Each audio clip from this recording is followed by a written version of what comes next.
मेरा नाम मोहम्मद शरीफ है। मैं दीन और साइंस का तालिब इल्म हूँ। मेरे इल्म के मुताबिक हज़रत आदम अलैहिस्सलाम को रुए ज़मीन पे आए हुए 9,500 साल हुए हैं, जबकि ना उलमा मुझे मुतमिन कर सके ना साइंसदान। इसके मतलब आप क्या कहते हैं? सर ये तो सच है कि आदम अलैहिस्सलाम पहले इंसान हैं और उनके वाक़यात के बारे में हमें कुरान में और दीन में बताया गया है। लेकिन वो किस दौर में और किस ज़माने में इस ज़मीन पर आए, इस बात के ऊपर दीन ने गुफ्तगू करना मुनासिब नहीं समझा। अहादीस और रवायात से हमें 1,24,000 पैगंबरों के बारे में पता चलता है, लेकिन उन पैगंबरों में से इंसानों के लिए, जिन्नात के लिए और बाकी मखलूक़ात के लिए कितने पैगंबर आए, इसके बारे में मालूमात हमें नहीं दी जाती।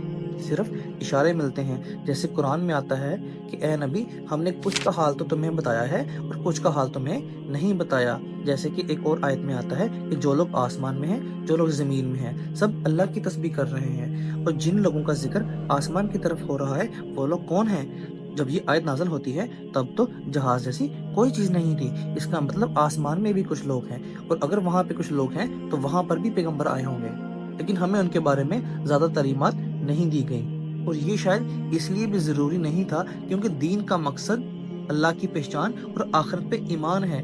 दीन में मालूमात पे नहीं बात की जाती, इल्म पे बात की जाती है। कोई शख्स कब, कहाँ, कैसे आया ये ज़रूरी नहीं, कोई शख्स क्यों आया ये ज़रूरी है।